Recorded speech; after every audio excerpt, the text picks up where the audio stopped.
तुम्ही पाहत आहात कबीर न्यूज नेटवर्क त्र्यंबकेश्वर. निर्भीड विचार, परखड मांडणी आणि बेधडक बातम्या. त्र्यंबकेश्वर तालुक्यातील प्रत्येक घडामोडीचा अचूक वेध घेण्यासाठी सज्ज आहोत आम्ही. तालुक्यातील ताज्या अपडेट्ससाठी आता सबस्क्राईब करा कबीर न्यूज नेटवर्क त्र्यंबकेश्वर. त्र्यंबकेश्वरच्या डॉक्टर बाबासाहेब आंबेडकर चौकात वाहनांना भीषण आग, बघ्यांची मोठी गर्दी. नमस्कार, मी अमिता गावंडे. कबीर न्यूज नेटवर्कमध्ये आपले स्वागत आहे. त्र्यंबकेश्वर शहराच्या मध्यवर्ती भागात असलेल्या डॉक्टर बाबासाहेब आंबेडकर चौकात आज दुपारी एका भीषण आगीमुळे मोठा थरार पाहायला मिळाला. 2 कार आगींच्या भक्ष्यस्थानी पडल्या असताना स्थानिक नागरिक आणि प्रशासकीय कर्मचाऱ्यांच्या धाडसामुळे एक मोठा अनर्थ टळला आहे. त्र्यंबकेश्वरमधील अत्यंत वर्दळीचा भाग मानल्या जाणाऱ्या डॉक्टर बाबासाहेब आंबेडकर चौकात आज एका उभ्या असलेल्या वाहन क्रमांक MH03 AW 4327 ला अचानक आग लागली.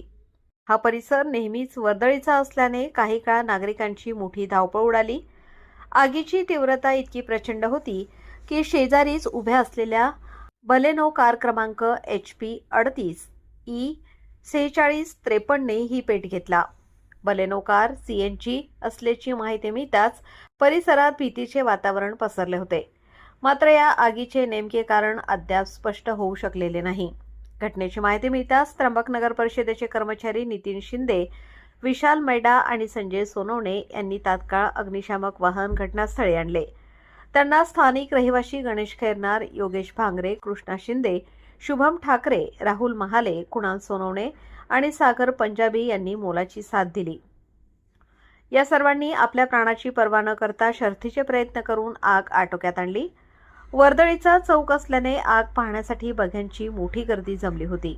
अशावेळी पोलीस हवालदार सचिन जाधव आणि पोलीस शिपाई श्रावण साळवे यांनी घटनास्थळी धाव घेत गर्दीवर नियंत्रण मिळवले आणि सुरक्षेला प्राधान्य दिले. या सर्वांच्या तत्परतेमुळे CNG कारचा स्फोट होण्यापूर्वीच आग विझवण्यात यश आले. सुदैवाने या घटनेत कोणतीही जीवितहानी झाली नाही. मात्र या आगीत दोन्ही वाहनांचे मोठे नुकसान झाले आहे. ऐन गर्दीच्या ठिकाणी दाखवलेल्या या प्रसंगावधानाबद्दल नगर परिषद कर्मचारी आणि स्थानिक तरुणांचे सर्वत्र कौतुक होत आहे.